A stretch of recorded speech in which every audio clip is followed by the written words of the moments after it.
नमस्कार, इस YouTube channel पर आपका स्वागत है। लास्ट वीडियो में हमने औद्योगिक क्रांति की वैचारिक एवं तकनीकी पृष्ठभूमि पर चर्चा करी थी। आज हम औद्योगिक क्रांति के परिणामों पर चर्चा करेंगे। औद्योगिक क्रांति के चारों पक्षों आर्थिक व्यवस्था, सामाजिक परिणाम, राजनीतिक परिणाम, वैचारिक परिणामों पर चर्चा हम करेंगे। फर्स्ट ऑफ ऑल औद्योगिक क्रांति के क्या परिणाम हुए, औद्योगिक क्रांति का मानव जीवन पर क्या प्रभाव पड़ा। देखिए, मानव समाज को जितना औद्योगिक क्रांति ने प्रभावित किया था उतना शायद अन्य किसी परिवर्तन ने नहीं। एक इतिहासकार हैं विल ड्यूरा, उनके अनुसार मानव समाज के इतिहास में दो प्रसिद्ध क्रांतियां हुई थी जिन्होंने मानव इतिहास को सर्वाधिक प्रभावित किया है। एक क्रांति उस समय हुई जबकि उत्तर पाषाण युग में मनुष्य ने आखेट छोड़कर कृषि एवं पशुपालन का पेशा बनाया, और दूसरी क्रांति वह है जबकि आधुनिक युग में कृषि छोड़कर व्यवसाय को प्रधानता दी गई। देखिए, जब मनुष्य ने उत्तर पाषाण युग से नव पाषाण युग में प्रवेश किया तब उसके जीवन में कई चेंजेस आए, जैसे कि स्थायी जीवन की शुरुआत हुई क्योंकि वह कृषि करने लगा था। पहले वह सिर्फ खाद्य संग्रहण करता था, शिकार करता था और खाद्य का संग्रह करता था। नवपाषाण युग में वह खाद्य का उत्पादन करने लगा, एक स्थायी जीवन की शुरुआत होने लगी, बस्तियां बनने लगी, हम कह सकते हैं एक सोसाइटी या समाज की शुरुआत हुई। धीरे धीरे राज्य की आवश्यकता महसूस होने लगी। तो ये एक बहुत बड़ा चेंजेस था मनुष्य के जीवन में। उसने अपना यायावर जीवन छोड़कर एक स्थायी जीवन की शुरुआत कर ली थी। इसी तरह से जो दूसरी क्रांति हुई विल ड्यूरा के अनुसार, उसने भी मानव जीवन को बहुत प्रभावित किया। अब आधुनिक युग में मनुष्य ने कृषि छोड़कर व्यवसाय को अपना पेशा बना लिया। उससे जो अर्थव्यवस्था का आधार है वही परिवर्तित हो गया। पहले मनुष्य कृषि पर डिपेंड रहता था, अब उद्योगों पर डिपेंड रहने लगा। तो इस दूसरी क्रांति के बाद समाज के ऊपर, अर्थव्यवस्था के ऊपर, राजनीति के ऊपर और वैचारिक क्या परिणाम सामने आए, इस पर हम चर्चा करेंगे। आज हम चर्चा करेंगे आर्थिक परिणामों के ऊपर। आर्थिक परिणाम: उत्पादन एवं वाणिज्य में असाधारण वृद्धि हुई, आर्थिक असंतुलन देखने को मिला, नगरों का विकास हुआ, बैंक एवं मुद्रा का विकास होने लगा, कुटीर उद्योगों का विनाश, राष्ट्रीय बाजारों को संरक्षण देने की नीति और औद्योगिक पूंजीवाद का विकास। इन सभी पॉइंट्स पर हम इस वीडियो में चर्चा करेंगे। देखिए, जो फर्स्ट पॉइंट है वो है ग्रेट ब्रिटेन की संपदा और शक्ति बढ़ी।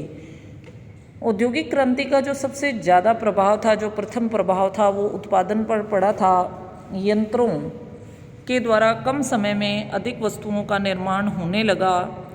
इंग्लैंड में उत्पादन बढ़ जाने से अधिकाधिक माल का निर्यात होने लगा।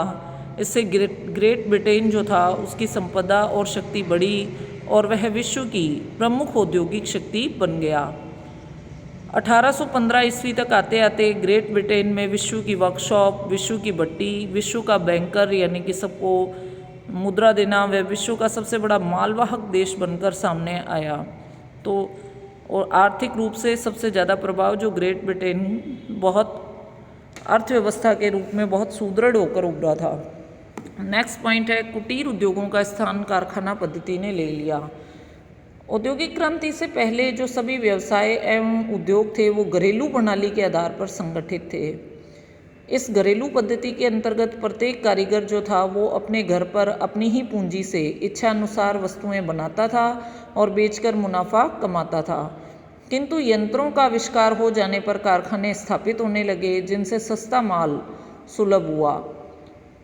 वो जो सस्ता माल था और बहुत ज़्यादा उत्पादन था, उसका मुकाबला कारीगर नहीं कर पाए, उनसे प्रतियोगिता कारीगर नहीं कर सके, और इस प्रकार जो पुरानी कुटीर उद्योग पद्धति थी उसका स्थान कारखाना पद्धति ने लिया और धीरे धीरे यही बड़े बड़े कारखाने फैक्ट्री पद्धति में बदल गए, फैक्ट्रीज़ के रूप में हमारे सामने आए।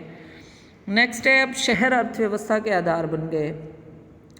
देखिए, जब कृषि क्रांति हुई थी, कृषि में चेंजेस आए थे, तो बड़े बड़े कृषि फार्मों की स्थापना के कारण छोटे जो किसान थे वो गांव छोड़कर काम की तलाश में शहरों में आने लगे।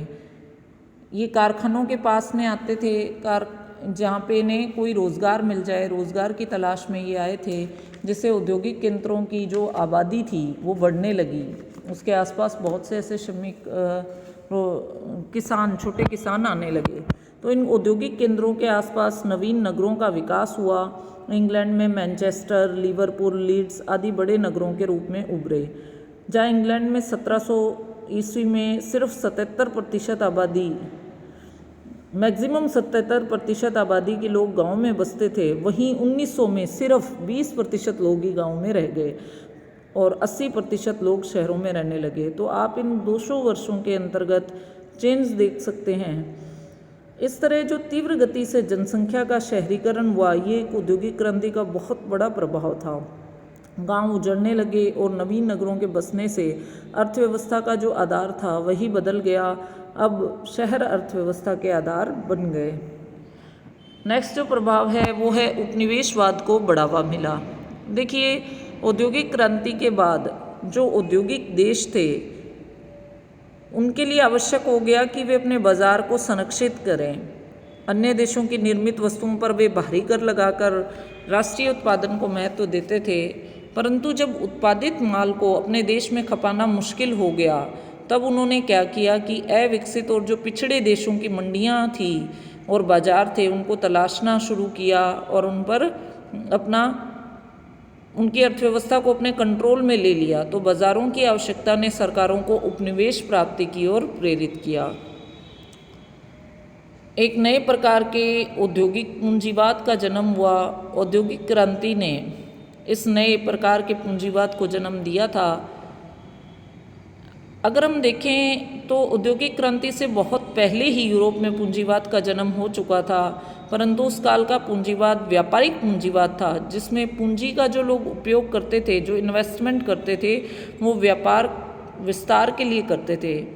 उस काल के पूंजीवाद से सामाजिक एवं आर्थिक व्यवस्था में कोई विशेष परिवर्तन नहीं हुए थे, परंतु औद्योगिक पूंजीवाद ने आर्थिक ढांचे में व्यापक परिवर्तन किए थे। इस नवीन औद्योगिक व्यवस्था में वही लोग ठहर सके जिनके पास अधिक पूंजी थी। पहले लोगों के पास अगर अधिक पूंजी थी या वो इन्वेस्ट करते थे तो उसका समाज पर कम प्रभाव था। अब क्या हुआ कि बहुत अधिक पूंजी हुई और इधर श्रमिकों की दशा दयनीय हुई, तो समाज में खाई सी पैदा हो गई दोनों वर्गों के बीच में, दो अलग अलग वर्ग दिखने लगे। इस नई व्यवस्था में पूंजीपति का काम सिर्फ उद्योग के लिए धन जुटाना था और लाभ कमाना था। तो ये थे औद्योगिक व्यवस्था के आर्थिक प्रभाव। नेक्स्ट वीडियो में हम सामाजिक प्रभावों पर चर्चा करेंगे। Thank you.